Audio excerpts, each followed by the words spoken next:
Welcome everyone, Questini here with a discussion about some of the worst Legendary Lord campaigns in Total War Warhammer 3 Immortal Empires. Now, I feel I need to mention it because there's always going to be someone that's going to say, oh, well, I like the campaign. Just because you like it doesn't mean it's not bad. I mean, plenty of people like smoking. No one would objectively argue that smoking isn't bad for you, or that cigarettes aren't just inherently bad. They are, absolutely so. And yes, some Total War campaigns, you can enjoy them. You can enjoy really bad video games, but again, that doesn't mean that they're good.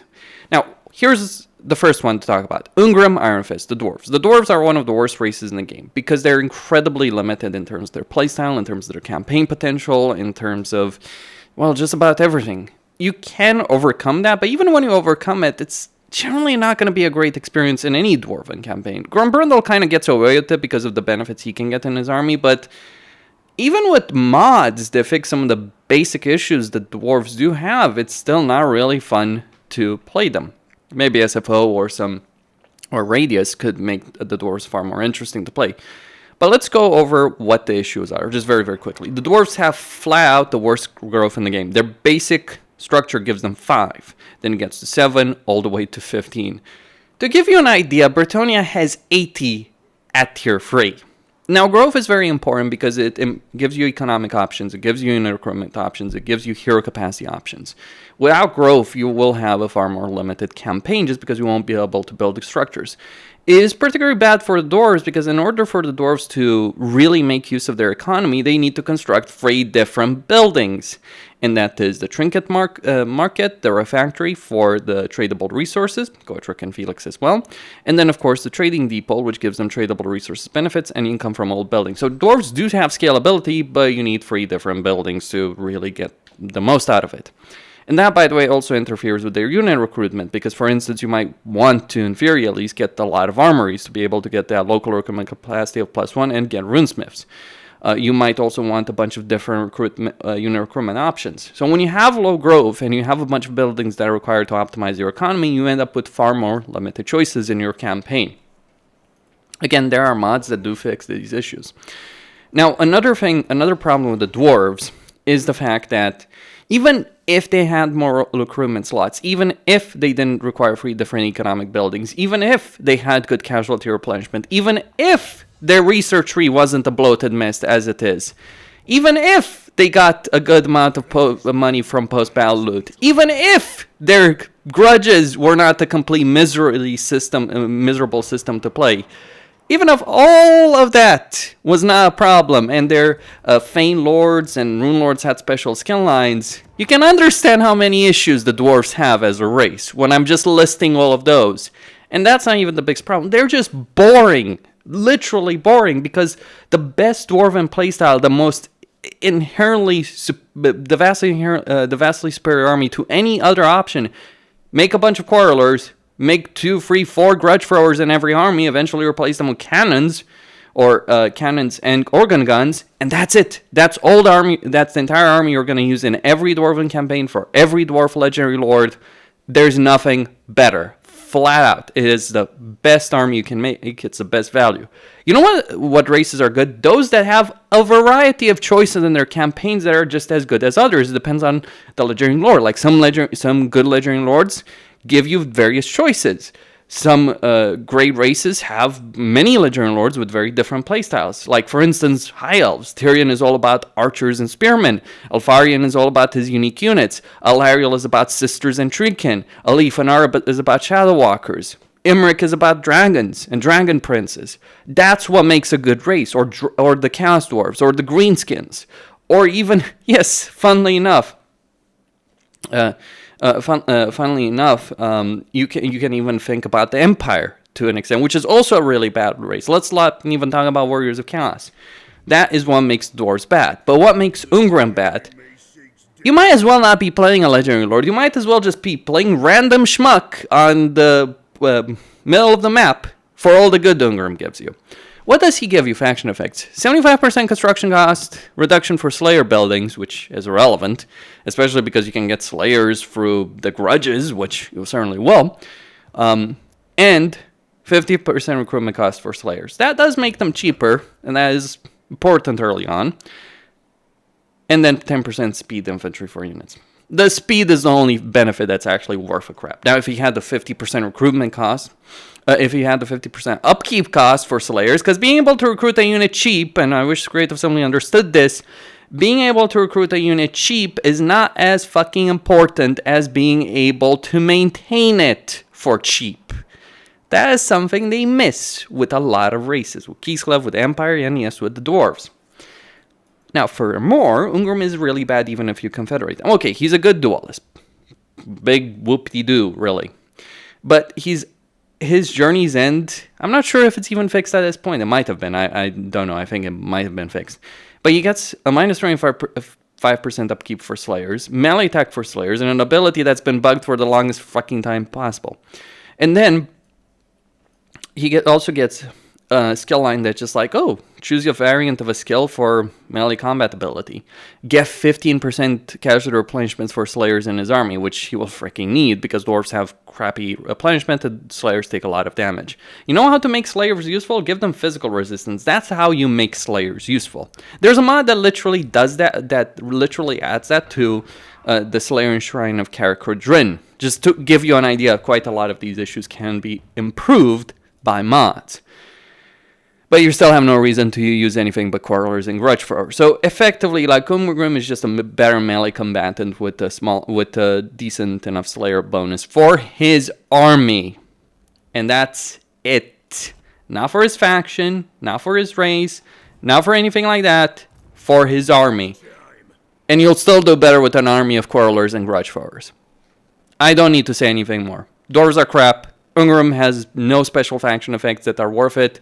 He's the worst legendary lord of his race. His campaign is designed poorly. I mean, just look at the grudges he has. You have to go beat up Vlad. No, it can't be a vampire faction, which, by the way, you will be fighting one of those. You have to go beat up Vlad specifically. Now, that's a pretty damn tall order, considering you've got Azak to the north, Draika to the west, Vlad to the southeast. Oh, and another great thing about the grudges, take the Silver of Pinnacle and a province that goes deep into the Darklands. Take out Azak, march all the way to the north through Astrogoth to deal with the grudge. It's such a it's horribly designed campaign on the grudges alone. Just on the grudges alone, I would disqualify this campaign. The only reason Ungrim is not even lower on this particular list is because there are legendary lords that are even somehow more badly designed than he is. But make no mistake, Ungrim deserves his spot on this list. Actually, all the dwarf legendary lords do, except Grombrindal. It's just that Ungrim is the worst out of the bunch. Now, you might say, oh, Forik has a great army. One good army does not make a campaign. Gonna say that. Because some people really don't understand that concept. One good army does not make a campaign. Okay. That's enough about me bitching about the dwarves, which I will continue doing because after the miserable release of Shadows of Change, you know what? I'm going to say it. I had hoped Creative Assembly would do better with Shadows of Change. Maybe I was naive. Maybe I was full of it because I expected, based on their history with DLCs, that they would include at least one major racial rework. They didn't. So I'm not going to give them the benefit of a doubt with Thrones of Decay. Anyway, let's move on. At number 4, we have Kairos Fateweaver, the ignored. He's dead and buried. Creative Assembly doesn't care. Nor should you. Kairos is irrelevant. He's not worth playing. He's got a really terrible campaign. Why? Well, Siege has one major issue.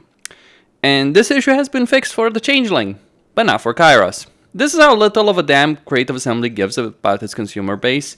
And this is how little they care. And this is how they rub the salt in the wound, because the very issue that plagues Kairos' campaign, the biggest issue he has by far, is literally the biggest benefit that the Changeling has.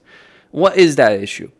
To explain it. Well, Siege has a major problem in terms of casualty replenishment, and it's not a minor affair.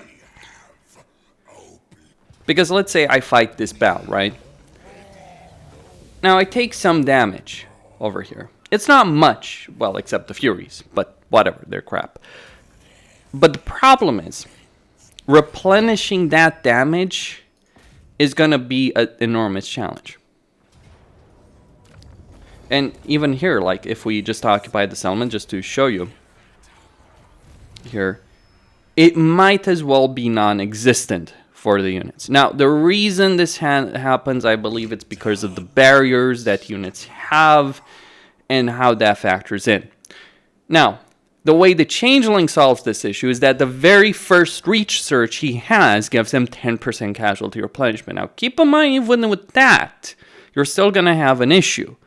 But then he gets 10% more from defeating Festus, another 10% for other factions. You can get to like 30, 40, 50% casualty replenishment. And that's how the Changeling has a powerful campaign. You don't have that benefit as Kairos. And as a result of that, even if you fight a lot of battles manually, you're just going to end up in a situation where a lot of the units you have just won't be able to replenish them. At least if you're trying to play a campaign properly, where it's the case of you want to fight a lot of battles. The only things you can do if you're playing Kairos is you can get Legion of Madness for every army, which will give you 6. And then you can get Scatter Loki over here for the research tree. This takes 20 turns. Now, having to spend 20 turns for a measly 5% is pretty pathetic to begin with. On top of that, you can get Endless Mutation for 8% additional for Forsaken. So you can get Forsaken 13%. That's basically why you want to get Forsaken, because those are the units that will scale up in your campaign. Note, it doesn't apply to Warriors of Chaos, which are the ultimate upgrade. It doesn't apply to Tangors or anything like that. So you get screwed. Also, just to go further, your economy is freaking atrocious, at least early on. It's not as bad as Kislev, who spend 1,000 for 100. You spend 500 for 100. It's better, to be sure, but not necessarily that much. Now, you do have scalability in a way that Kislev doesn't, because you can actually end up generating a lot of money. But basically what you're going to have to do, and this is the problem with Creative Assembly's design, there are certain races that just generate a huge amount of money by default, and any kind of structures that generate extra money are just a benefit, they're not mandatory. If you're playing Siege, by the way, you will have very expensive armies in your campaign, it is going to be mandatory. So what you need to do in a Kairos campaign to have an economy that generates the money you need, because if we look at this province, it's 200 from the start. Now, I don't have any economic building, but it would go to 400 once I'm finished with this. 500 if I get High Winds of Magic. And that's with 2 settlements. To give you an idea, like, and you can go to, like, I could get it to what, 600? With 600 if I got both these buildings to tier 3. And then, of course, quite a bit higher if I get the warplane or the equivalent in the provincial capital. By the way, annoying thing about the provincial capital building, it's the same economic benefit, but it's 1 tier higher. Now, of course, it can end up being fairly strong because you get that 30% economic benefit. So you can generate money, but you have to get a lot of those buildings. Same issue with Ungrim. At least you don't have the miserable growth. So it can work, but geez, is it a miserable experience. Now, on top of that, the whole changing of waste mechanic just doesn't work that well. Really. It just flat out works horribly, in point of fact, in a campaign. It's pretty limited. Halt army is pretty useful.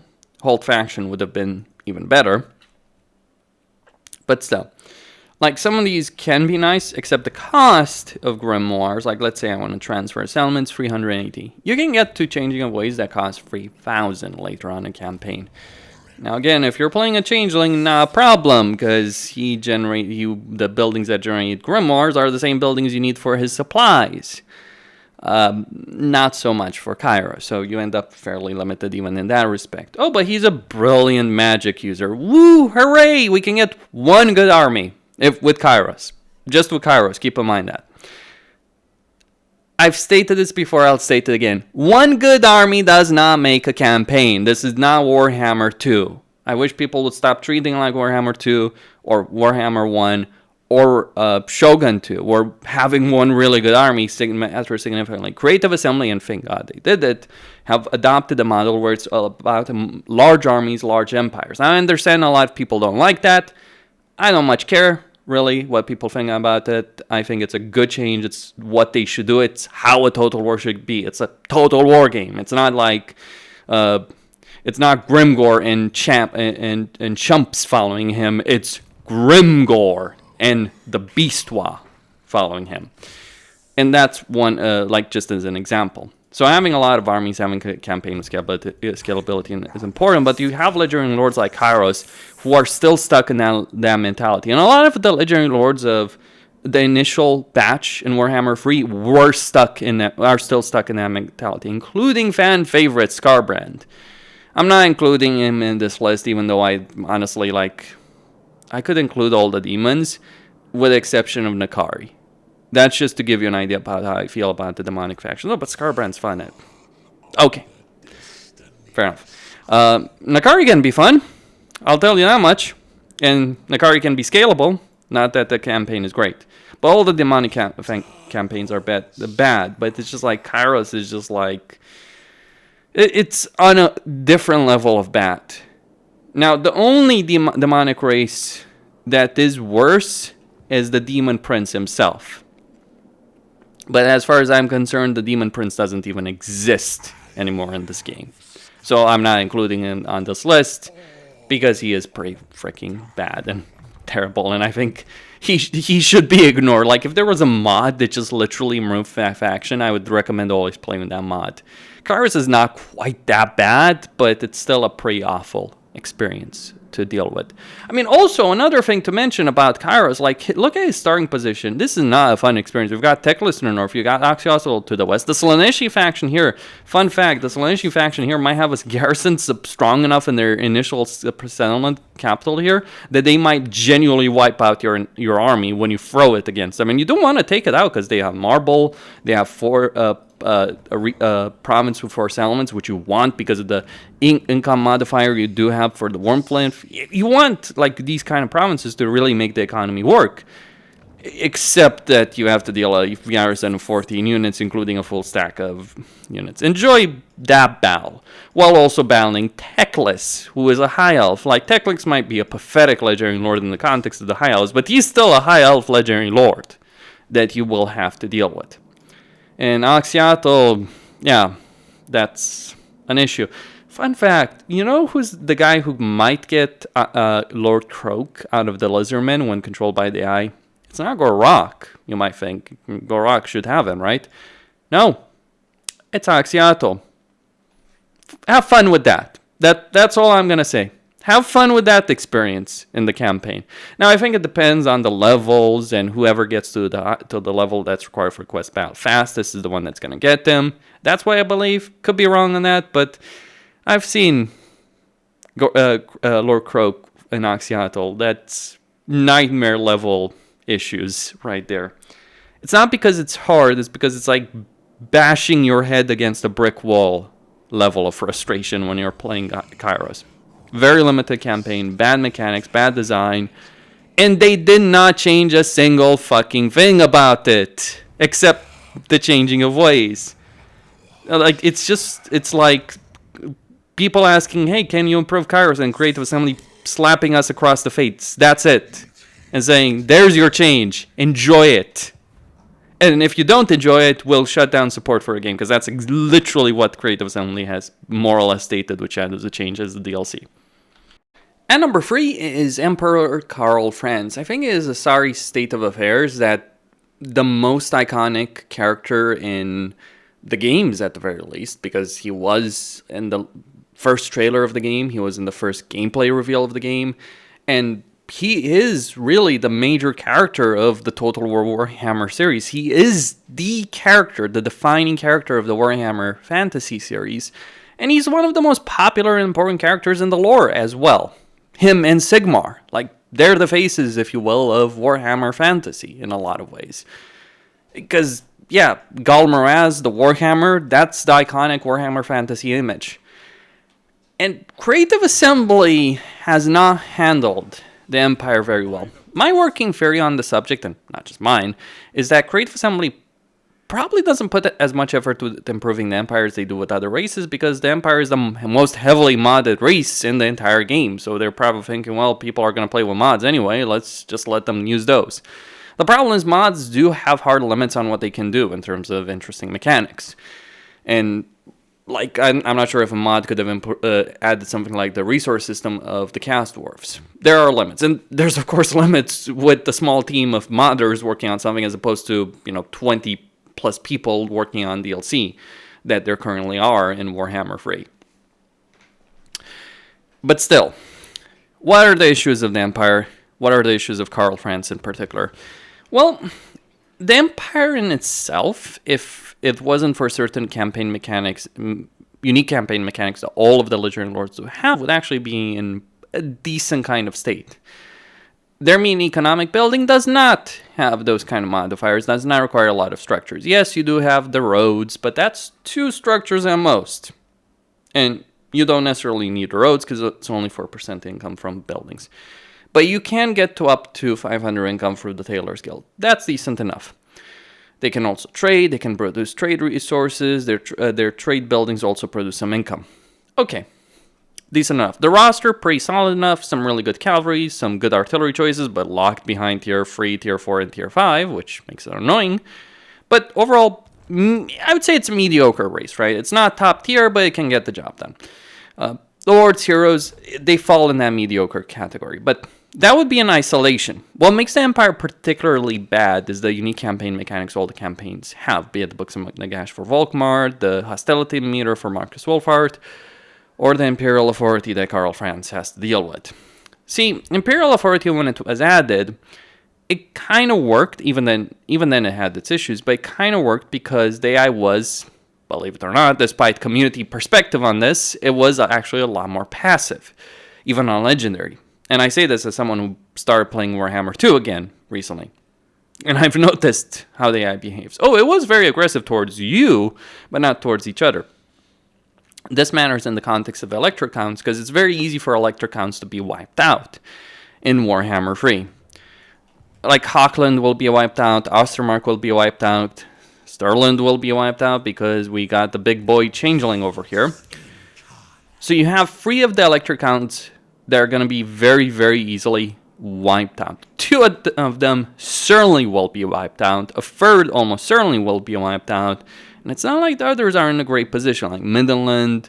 Midland is not a great position. Averheim is not in a... Averland is not a great position. Nordland and Ostland are not in a great position. But you can manage that. The problem is you do lose a lot of Imperial Authority. And you start with 0 by default. And when you lose Imperial Authority, you increase the chance of rebellion. Your income goes down. And you risk going into a full-blown civil war, which is a problem. There's not enough benefits from Imperial Authority, even when you have a lot of it, and you have to deal with it. Your diplomacy is limited because of it. You can't form defensive alliances, military alliances, in a campaign, and they can't form it with each other as well. You know what's interesting when you're not playing an Imperial Legendary Lord is that they actually do use the system of alliances between each other, as it was before the Empire Undivided rework. Again, it made sense in the context of Warhammer 2. It doesn't work for Warhammer 3. There are mods to improve it, but it is a pretty awful system. And you're dealing with the limitations of the system, the severe limitations on territorial gain, the severe limitations on how that affects your economy, the scalability of your economy for a lot of the campaign. And you still have to care about all of this territory, but you can't just take this territory. It's very slow going. And even when you build up, it's like, oh, an army of demigryphs, great swords, huntsmen, artillery. It's just a relatively mediocre army within the context of the game compared to like Chaos Dwarves, Warriors of Chaos, Greenskins. Heck, even the Dwarves, I would say, can have a better army. That's one of the good things about them, even if it's boring to play with. The Empire has a lot of versatility, but it's not great in any particular way. And it can shine. And you have to spend a lot of the early game, which is the most challenging part of any campaign, just managing that horrible system.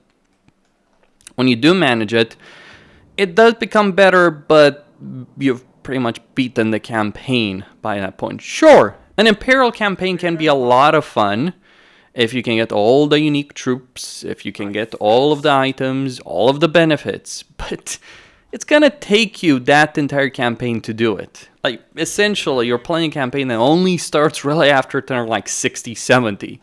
And by that point, it's pretty much over. Now, with AI changes, it's not gonna be that case, but again, severe limitations. It can be fun once or twice, but that's pretty much it. The Empire needs a severe rework. It needs a political system similar to the Chaos Dwarves, maybe even a resource system similar to the Chaos Dwarves in some way. The Dwarves also need that as well.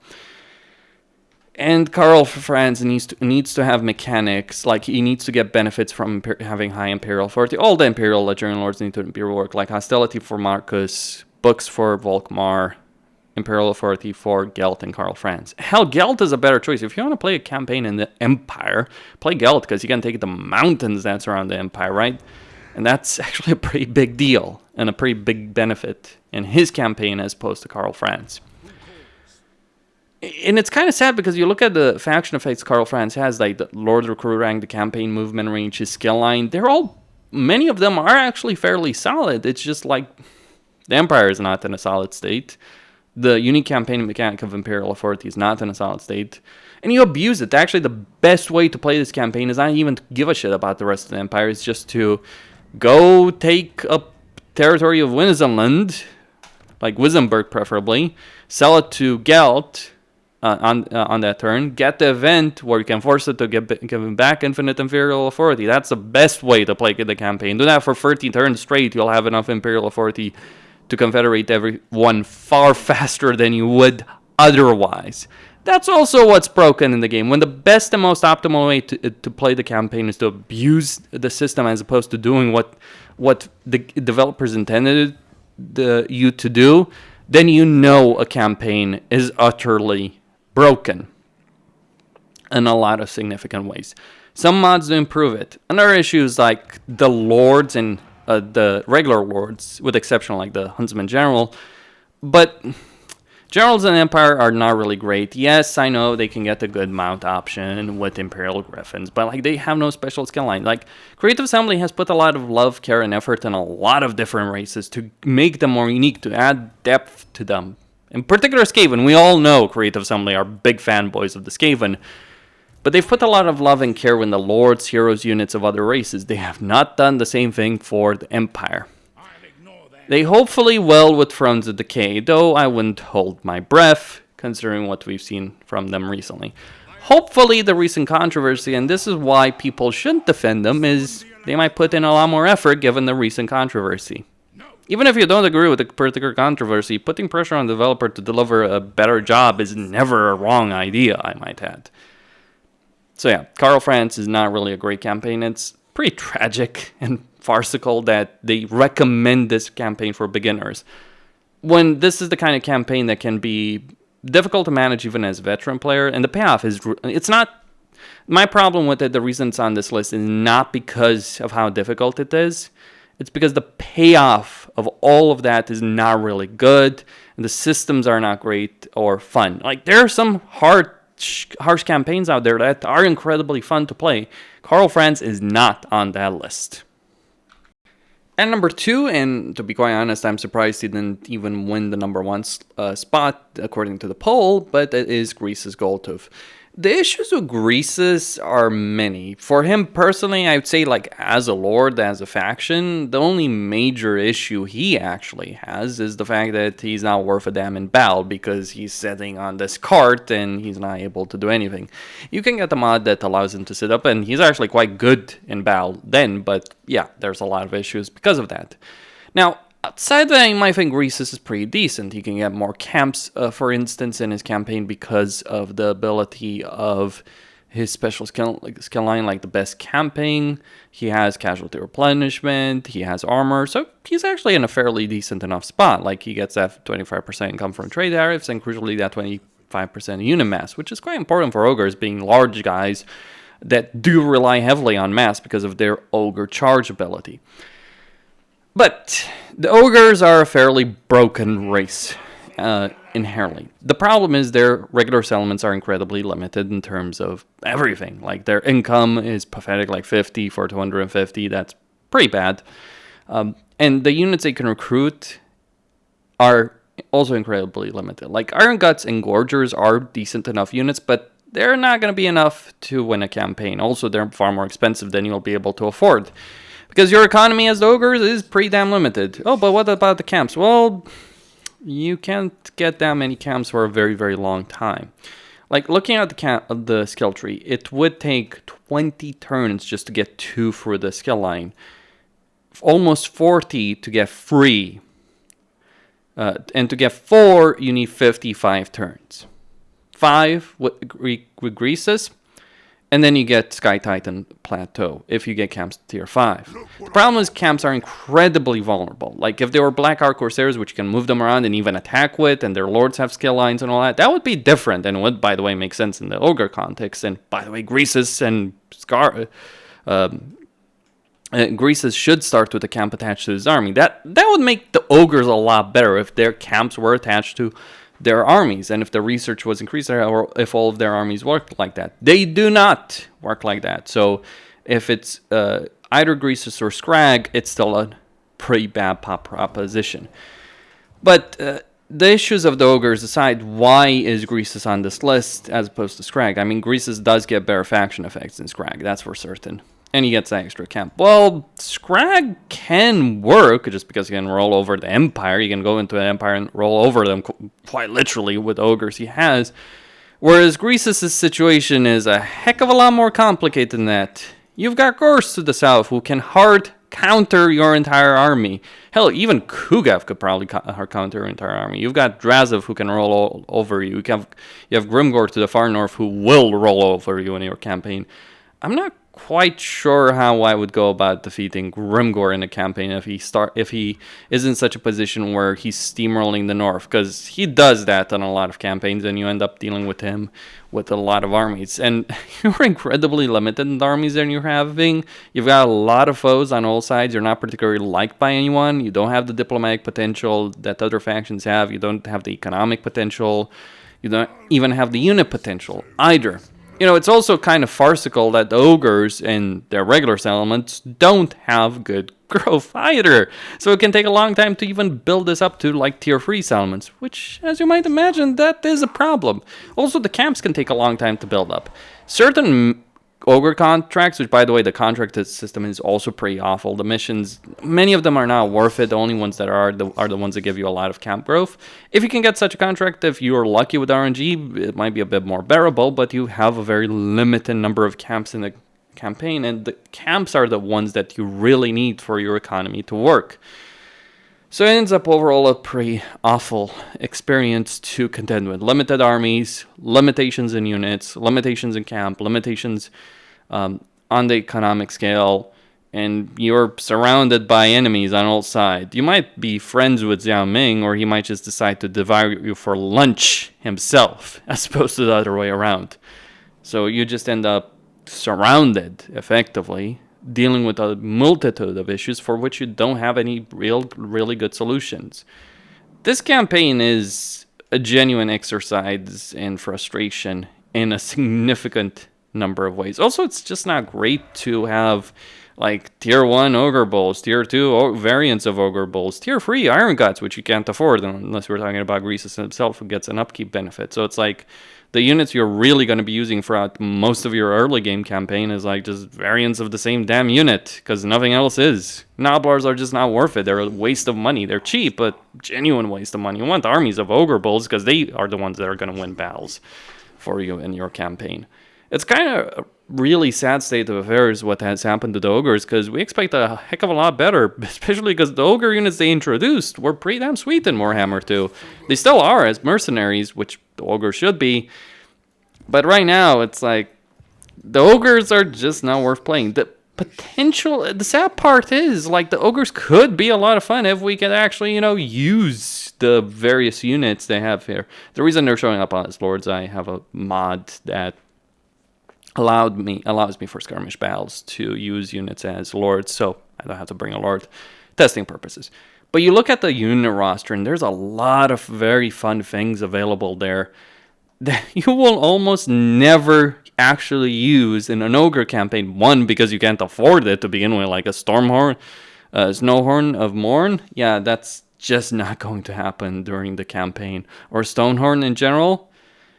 Yeah, again, just not going to happen. Or if you do manage it, you've kind of won the campaign, but it ends up being fairly limited in a very significant number of ways. And it's really a shame, because there could be a lot of fun, at least with the armies, like just watching units fly, but you don't have that capability.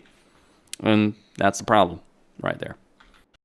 And finally, at number 1, by far and away, is Kugaf Plaguefather.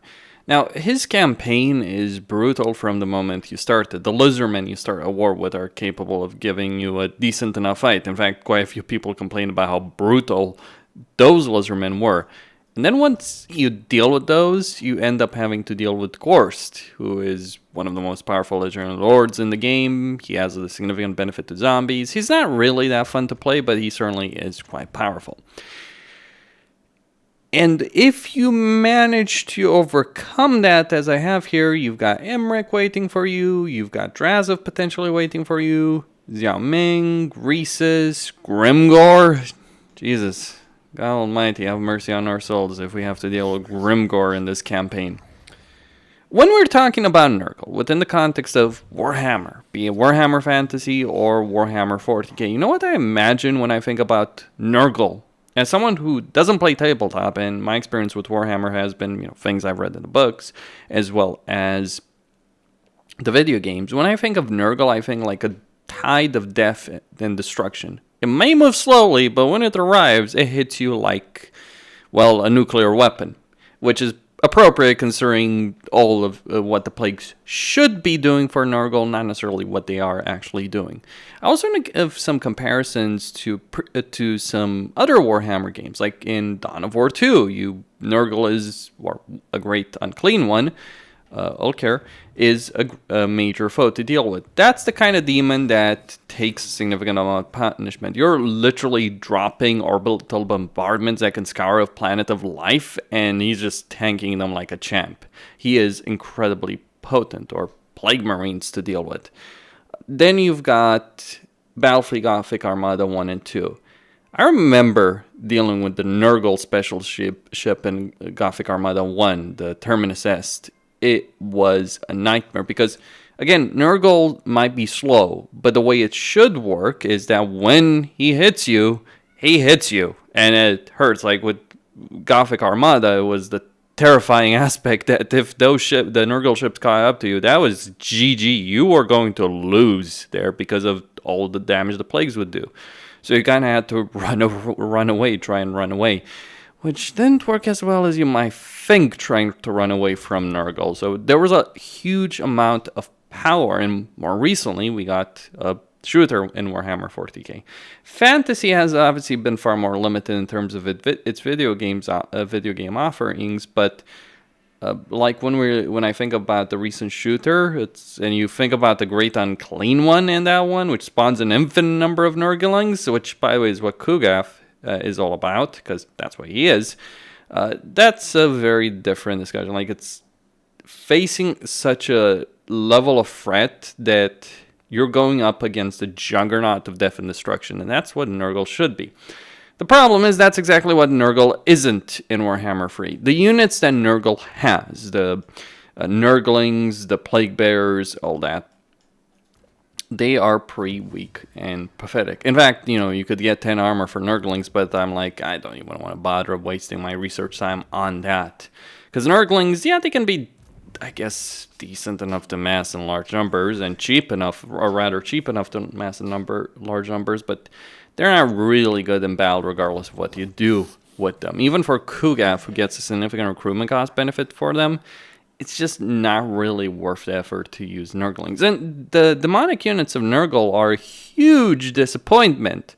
Like, when you think of Plague Bearers, even Great Unclean Ones as units, they just leave a heck of a lot to be desired as units.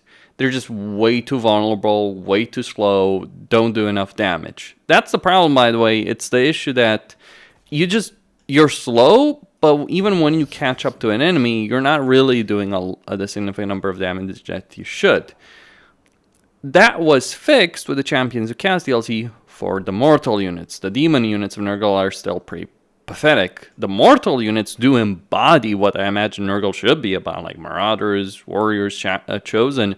They do have that level of power. The problem is you can't really afford them because your economy is also pretty bad. And people talk about like, oh, faction can get better as you build it up. The problem with Nurgle is you never get to that point where his economy is really strong because the economic potential of Nurgle is pretty damn weak and pathetic. Further issue is that the building costs are the highest in the game by far. Like an advanced military building is 10k. Sure, it's the mentality that it's going through the cycle, so you're buying all the tiers of a building. And that's the reason why buildings for Nurgle are far more expensive than other races. But again, you're paying a lot up front. And this, by the way, the building cost has an additional downside. Since the buildings are unique, when you take over a settlement, you'll have nothing in it. So you'll actually end up paying that cost as well if you're looking to develop a settlement. Because every time you take over a settlement, you're essentially going to have to build it up from scratch again, which is significant issue to tackle in a campaign. Furthermore, beyond that, it also screws you over in diplomacy because the way to make money when you're playing a faction that just doesn't have a good baseline economy is to trade away territories to other factions. The reason this doesn't work for Kugaf is because, again, the buildings are unique. So you would have to spend a lot of money. That just makes the whole thing pointless. You could spend that money to get the vassalization agreement, as I have done over here with the Skaven. Well, I declared war on them turn 1 through Gorst, and then made a peace, and then declared war on Gorst through them. And yeah, I have a vassal agreement right now. So vassalization, you do at least have access to vassalization, but it's like everything else that you have in a campaign kind of goes against it. You have a limited army, you have a weak economy, you don't have the money. A further problem with Nurgle is the way Nurgle recruits units. So if I, let's say, get rid of a Nurgling, the only way to recruit units is to add them to a global pool of summoning. Now, the way you do so is you build advanced military buildings or basic military buildings, and then as they go through the cycle, like let's say it starts 4 turns with the poppies, then 3 turns to cycle, 3 more turns, 3 more turns. So for every 3 turns, you're getting 1 plague bearer, then 2 plague bearers, then 1 exalted plague bearer, another exalted plague bearer, and another exalted plague bearer. So it's like basically you're cycling here, and it's like through this entire cycle of through this entire cycle, which by the way lasts, like if you add all of this up, right? So you've got 6 tiers for all of the cycle of let's say 18 tiers. Well, let's say closer to 20 because you do need research and some are longer than others. But through this entire cycle of 20 turns, all you're really getting are 4 plague bearers in total, and then 3 exalted plague bearers. That's it. In 20 turns. You might understand the issue with that. To give you some context, in 20 turns, I would not be looking at recruiting 7 units. In 20 turns, as a vast array of races, I'd be looking at recruiting dozens and dozens and dozens of units. If I play Greenskins, I'm running around at 10 damn stacks by turn 40 in the campaign, if I'm playing it correctly. I am not sitting at turn 23 with just a bunch of Nurglings and some decent units, and some of these units are regiments of renown, by the way. Others, I just got lucky because of events that allowed me to recruit. Like the mass of plague bearers here are not because of the buildings, they're because of events. The only advantage Nurgle has with their army is that Nurgle, with trade resources, gets hero capacity. So you can end up running around a lot of plague around a lot of cultists later on, but early on, plague-ridden and exalted heroes of Nurgle, which by the way requires the Champions of Chaos DLC. Don't ignore that aspect, the requirement of the DLC to make it even remotely playable. So yes, you can make entire armies of heroes, and that will work. But your unit roster is so limited, and many of the units, the demonic units in particular, are so pathetic that it creates significant issues. You can't trade with other factions is another limitation on your economy. And having, by the way, an economy where it goes up and down is absolutely atrocious. Let's also talk about the damn plagues as well, because the plagues are not exactly great. You have to waste a lot of these infections just to unlock better plagues, especially the recipe plagues, in particular the black plague, because it gives you that 100% income from sacking and looting settlements, which you do want. But you do end up wasting it. Like, the effects are just not necessarily worth it. Some is locked by research, others just require you to spread a plague 50 times. So yay, you're wasting infections on that. Plagues are just not really that great. I mean, the income one, the sacking one is great. But you know who has the best plague in the game? And it's kind of sad that they do.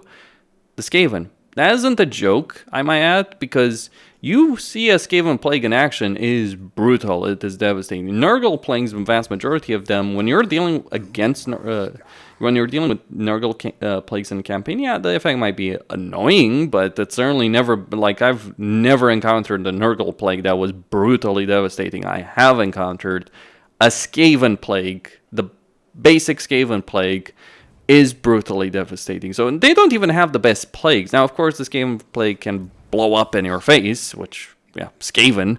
But still, there's a huge amount of potential with that if you're using it correctly. That's not really how Nurgle works, not even for Festus. If you want to play a Nurgle campaign, Festus is the much better choice to embrace, as though in this case he got wiped out, interestingly enough. So has Archaon, surprisingly. I guess the faction potential has gone the way the Empire bars Ursus, apparently, over here, by the looks of it. And that's going to be an interesting experience. But, yeah, the plagues themselves are not the wonderful things that they should be for Nurgles. They're, like, this is the problem. Like, this encompasses the power of Nurgle. He has all the downsides you might expect from Nurgle. Slow in just every respect, but the sheer level of power that you imagine from a Nurgle army. Like, it might be slow, but when it goes for you, you feel it. That's how Nurgle should be. That's how Festus is. He might be slow, he might be ponderous, he might not have that many armies, but the armies that you do encounter when you're playing against Festus, they will certainly be memorable fights. Kugaf is a joke of a Legendary Lord when under control of the AI. He just completely collapses. In fact, he's so much of a joke that in one of my campaigns as Drazov, I literally beat 3 armies that Gorst had, took a bunch of territory, gave it to Kugaf, and Kugaf still couldn't accomplish anything. He is that bad of a Legendary Lord. The only thing that makes him going is that, yes, there are some great units in the unit roster if you're willing to wait a dozen turns, 20 turns to get them, with the Warriors and the Chosen in particular, and early on Forsaken, there are some good units. There's a lot of heroes you can unlock with tradable resources. So there is that level of power. But don't ignore the many issues. And also what's even sadder is, like, a lot of Chaos factions have great climate suitability. Warriors of Chaos can get any climate. Chaos Dwarves can get any climate. You have limitations on climate, especially in the mountains, and you start next to them. That's like that. It's so painful to think about. Like, look at this situation. You can't ignore what's to the north because Grimgor is to the north. And if you think Grimgor is going to hesitate for 1 second to go after you, you haven't been playing much of Warhammer 3, I gotta tell you. So this is your campaign dynamic. Like, just the campaign dynamic alone would be pretty brutal. But you don't have the tools to succeed. And even if you do succeed, you're still crap. It's like, yeah, you can overcome an early game difficult challenge. That doesn't make it good. Anyway, that's all there is to say. They really need to improve Nurgle Dwarves Empire for Thrones of Decay. I'm not going to hold my breath on them doing what what they should be doing, but there needs to be an overhaul. It needs to be a field war file, and you should be screwed less when you're trying to sell settlements to other factions. That's my perspective. Like, I'd be willing to pay for buildings like, let's say, when I'm building the first building in the cycle, like you pay a regular cost, and then as you get to the next cycle, if you want to advance past that, you would just have to pay more. That would be a much better system. Requiring a player to put a lot of resources up front is a far more difficult, far more problematic situation in a campaign than paying it gradually, because it takes time to build these buildings. It takes time to get to the tiers and all that kind of stuff. That's my perspective. Cuisiner signing out. Don't forget to subscribe, like, and enable notifications, and stay tuned for more.